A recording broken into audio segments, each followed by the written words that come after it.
Next speaker with us is Dr. Deepak Megur, consultant at Megur Eye Care Center and head of cataract and glaucoma departments. He will speak with us with the art of gonioscopy. You can start, doctor, please. Thank you. Yeah, thank you so much for the opportunity. It's my great pleasure to be participating in this meeting, and congratulations to all of you for this wonderful meet. So my topic is something which is very basic from compared to what we just heard about the surgeries and complications. I'll be speaking on the art of gonioscopy. Is my screen visible? Please let me know. It has got an audio, so please let me know whether the audio is there. Yes. I believe that gonioscopy is like a naming ceremony. Every glaucoma suspect has to undergo this ritual so that it can be classified into an open or a closed angle variant. And since we know that the treatment modalities are totally different, it becomes mandatory that every glaucoma suspect subjected to this gonioscopy. The first tip would be to start seeing the angles. Gonioscopy remains one of the most underperformed techniques in clinical ophthalmology, and unless and until we start doing it, it's difficult to appreciate the angle structures. To begin with, patient comfort should be our top priority. Adequate anesthesia by topical drops ensures that the patient comfort is enhanced. An assistant holding the patient helps to position the patient well. All these things make sure that the patient is comfortably put to the slit lamp so the gonioscopy can be performed well. Tip number 2, don't just gonio the glaucoma suspects. A beginner should see the angles of every patient whom we can manage to see. The first 200 eyes are mandatory to get some idea of the angle structures. The next important thing is it's difficult to appreciate a narrow angle if you don't know how an open angle looks like. So the take-home message is to have a look at the angles of young patients, myopes, and pseudophakics to appreciate these wide open angles. Let's look at this picture. This is how a typical open angle looks like. All the structures are seen, while this is an angle where most of the structures are missing, and hence it is a closed angle. Moving on to the aspect of the gonio lens. In the initial learning period, using a lens with the coupling agent, such as the single mirror, 2 mirror, or the 3 mirror is better as we get better image quality. This helps a beginner to identify the structures pretty well. But it's important to quickly transit to using a 4 mirror lens because it is quicker to perform, it's less messy, and more importantly, it is more physiological and indentation gonioscopy is possible, which is extremely critical. However, the image quality is not great though. Number 4, I would recommend all of you to examine the angles under medium or high magnification. We can appreciate subtle signs, but more importantly, the angle structures are beautiful and it's important that we appreciate them in reasonable magnification. One of the common mistakes which I see most beginners do is they would be trying to view the angle in very less magnification. This has to be avoided. How do we identify the angle structures? In a widely open angle, these are the typical structures seen from the ciliary body to the Schwalbe's line. We have an alternating band of hypo and hyperpigmentation. But we need to understand that the angles come with great many variations, primarily because of the variation in the amount of pigmentation. These variations will confuse and mislead most novices. Hence, we require a robust, foolproof landmark, which gives us the perfect location of a structure without any bias. So here comes the corneal wedge. When a thin slit beam of light is projected with an angle of 45 degrees onto the angle, a parallelepiped beam of light is seen and the apex where the two lines meet corresponds to the Schwalbe's line, and this is referred to as the corneal wedge. Identifying the Schwalbe's line using the corneal wedge technique, this is a foolproof way of establishing the position of the Schwalbe's line, and hence accurate assessment of the occludability of the angle is possible. In this picture, let us try to identify the structures. To begin with, at the apex of the parallelepiped light, we have the Schwalbe's line, followed by non-pigmented trabecular meshwork, pigmented trabecular meshwork, scleral spur, and ciliary body. In gonioscopy, the fundamental question which we are all interested in is to know where is the pigmented trabecular meshwork. Now let's look at this angle. This angle is studded with pigments. But by using the corneal wedge technique, the Schwalbe's line is quickly localized and this pigmented structure posterior to it is going to be the pigmented trabecular meshwork. Now another angle which is devoid of pigment. The Schwalbe's line is quickly delineated using the corneal wedge technique. Consequently, the trabecular meshwork is identified quite easily. Another angle with excessive pigmentation, but we can localize the pigmented trabecular meshwork quite well thanks to the corneal wedge. Now, let me ask you in this picture to identify what is this pigmented line. Is it the trabecular meshwork or is it the Schwalbe line? What is it? When I use the corneal wedge technique, I cannot see the apex where the two light lines meet. It indicates that the Schwalbe line is also not seen, suggesting a totally closed angle. And this wavy pigmented line is misleading. This pigmented line is anterior to Schwalbe's line and is referred to as a Sampo-Lacey's line. The message here is that corneal wedge helps us to localize the Schwalbe's line accurately and helps us to minimize errors in misreading the angle either as open or as closed, as was in this case. Let us understand the right way to examine the angles for occludability. Number one, the ambient light in the room has to be very low. Gonioscopy is predominantly a darkroom test. The slit beam of the light has to be thin and short so that the light does not impinge the pupil. Gentle application of the lens over the globe, avoiding excessive pressure. And finally, the patient has to keep looking straight. Now, moving on to the last but the most important aspect of gonioscopy, indentation gonioscopy. This is probably the most critical aspect of examining the angles. As I'm indenting the lens, the angle structures are visible, and as the indentation is released, the angle structures disappear.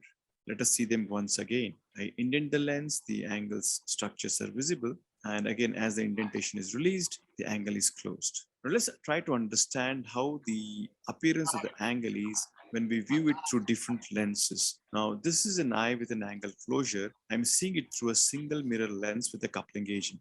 The angle is narrow and the pigmented trabecular meshwork is rarely seen as the mirror is rotated in all the four quadrants.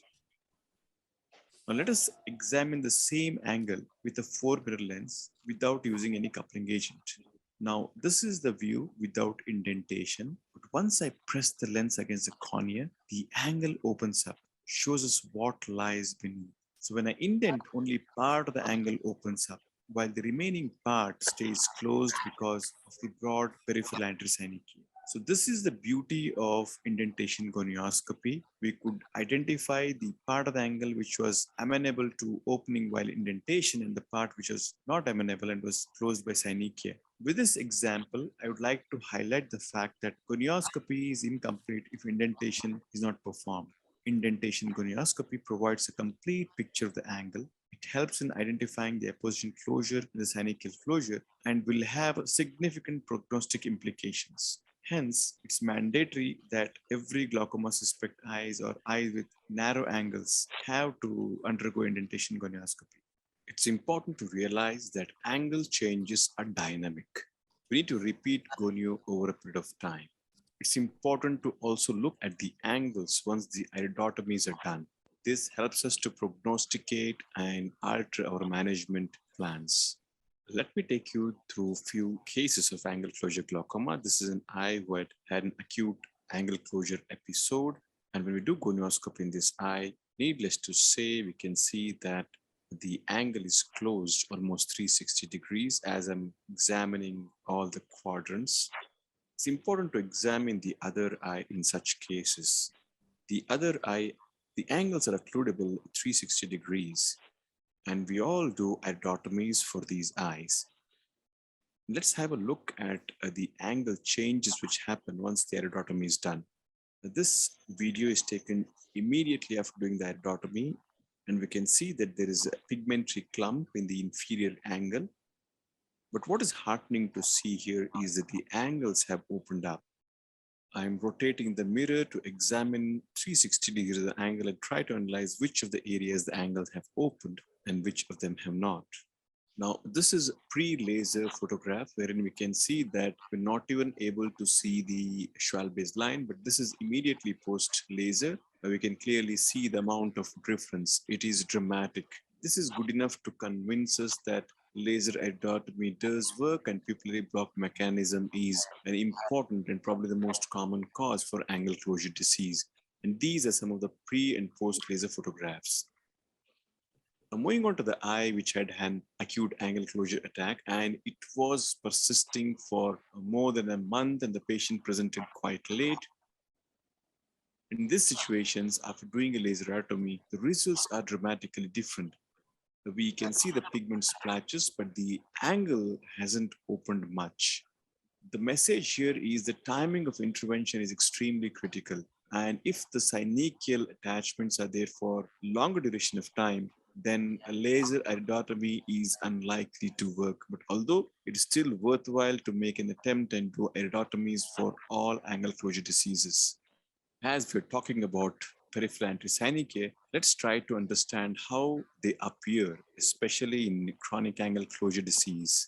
Typically, we see this as a iris which is encroaching onto the angle up to the cornea. They have this broad base. In eyes with progressive chronic angle closure disease, we see these patchy areas of peripheral antisynechiae which are just forming. We can see small hillocks of iris which are encroaching onto and anterior to the trabecular meshwork. And in between these areas, we see the angle is open. In addition, we have small filiform extensions. These are iris processes and should not be confused with synechiae. This is an angle where angle closure is just evolving. There are multiple areas of patchy pigmentation suggestive of previous episodes of angle closure attacks and also from new areas of synechiae which are being formed. Let me take you through some of the common associations of glaucoma. Let's begin with pseudoexfoliation. This is one of the most common associations which we find with glaucoma, especially in my country. Mind you, it can be associated both with open angle and angle closure disease. The angles typically are extremely pigmented and the pigmentation is dispersed all around. And the color of the pigmentation is typically brown. Now, how do we differentiate this angle from that of a pigmentary glaucoma? Of course, we have this spindle-shaped pigmentation at the back of the cornea, the Krukenberg spindle. But when we look at the angle, the color of the pigmentation which we see is dramatically different. It is almost black, unlike the brown variant which we used to have in pseudoexfoliation. This is an young patient's eye with pigmentary glaucoma, and we can see that the superior angle is also studded with this black pigment. And this is an important differentiating feature from that of an pseudoexfoliation, the color of the pigmentation. Some more examples of secondary glaucomas. Let's have a look at angle recession. Here is a young male patient with unilateral glaucoma who's having optic disc damage, which is confirmed structurally by the OCT as well as by visual field analysis. He's got raised intraocular pressures. Many times the patient would have forgotten the history of trauma, but clinical examination of the antersegment gives us a clue that it's important to stick in the gonio lens in such eyes and examine the angles. The angle is open, but it's extremely pigmented. As I'm rotating the lens to examine the different areas of the angle, it becomes obvious there are areas where the ciliary body is laid bare. As I keep rotating, the grayish band which you're able to see, this is the ciliary body, which is laid bare because of the recession of the angle. And it's important to document the zones in which the recession is seen. In my experience, I've seen more than 180 degrees is usually associated with raised intraocular pressure and subsequent damage to the optic nerve head. We can also see these areas of broken iris processes, all suggestive of giving evidence of previous trauma. So this is how an angle recession looks like. The ciliary body is unusually seen well. In this case, almost seen very well. It's always wise to compare this with the fellow eye. So this is how an angle recession looks like, and the extent of angle recession is directly proportional to the degree of the damage to the aqueous outflow, and also the prognosis becomes a little bit worse. Another clinical entity, we can see the stellate capes, which always hint towards a Fuchs heterochromic uveitis. Patient also has a posterior subcapsular cataract. On gonioscopy, of course, the angle is open, but what we can see is this fine thread-like capillary vessels in the angle. And these are the ones which are typically seen in these eyes, and the Amsler sign, that is when we enter the antechamber, there's always a hyphema occurring. This is because of the bleeding from these vessels. Another common condition, this eye has rubeosis on the surface of the iris. When I do gonioscopy in this patient, what I find is the new vessels are actually bridging across from the peripheral iris or the angle towards the trabecular meshwork. And this is a stage where if you can catch the disease in its open angle stage, that is when we can appreciate these clinical signs. And maybe we have an opportunity to regress these vessels if we do the panretinal photocoagulation at the earliest. Once the angle is closed, we will not be seeing any of these structures, and invariably the prognosis is going to be bad. Well, this was a brief overview of the art of practicing gonioscopy. It's just a primer. I hope that it inspires you to do it more regularly and appreciate the beautiful structures of the angle. And that was it. Thank you for watching, and hope you found this helpful. Thank you for the opportunity. And thank you, Dr.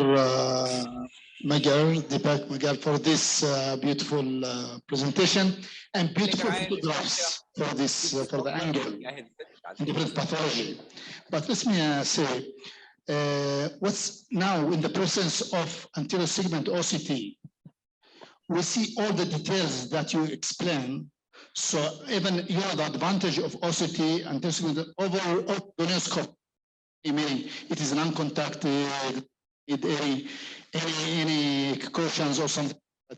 So what's the role of gonioscopy in the presence of this anterior segment OCT, especially in the new few years? I mean, it will be just a historical procedure. Thank you for the question. It's a very important question to ask. The first gonioscopy was probably done way back 100 years back. But I don't think the relevance of gonioscopy goes away, even in the availability of the modern non-contact instrumentations.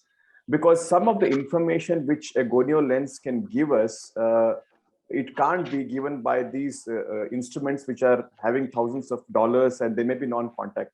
Simple, for example, if you want to know what is the extent of synechial closure, and what is the for which we can prognosis, we can have, which can add to the prognostic implications of disease. We can't get this amount of information by the non-contact OCT. For example, you want to know whether the rubeosis has started in the angle or not. Only gonioscopy can help us to see this. So these changes which are there in the angle, this still has to be. We have to still go back and resort to gonioscopy itself. You want to know whether the trabeculectomy fistula is functioning or not, or there is any internal block. Again, we need to go back and see with your gonio lens. And more importantly, with the evolution of MIGS, identification of the structures using gonioscopy is going to be much more critical. So now is the era where your skills for gonioscopy have to be at the best. So, so no matter what evolution you are having non-contact instruments for evaluation of the angle, I don't think they can replace the gonioscopy yet. Okay, okay, thank you. But you know, we can make money to the whole angle. If I'm using this anterior segment OCT, I can scan the whole angle of that. I can detect if there is a synechiae, and I can evaluate the extension or the degree of extension of this synechiae easily with the OCT, with anterior segment OCT. It's very easy, very simple, and very okay. Dr. Deepak, do you do gonioscopy in all cases? I mean, sometimes there is a deep AC, but in cases like plateau iris, it is very deep AC, but in the periphery, it is very shallow. So do you recommend to do gonioscopy in all cases of glaucoma? Yeah, I think all glaucoma suspects should have a gonioscopy done. I think it is just like a routine ritual to be done. So before we prescribe any drops or anything, I think it just takes a couple of minutes. It's worthwhile to put in the gonio lens. Of course, in many cases with very deep AC, it's very obvious that it's unlikely that you're going to have any sort of angle closure disease. But still, as a glaucoma specialist or a person who's going to prescribe drops, it doesn't take much to just have a look at the angles. Thank you so much, Dr. Deepak, for sharing us with this lecture. We hope we can join you again in other conferences. Thank you so much. Thank you. Thank you so much. It has been my pleasure.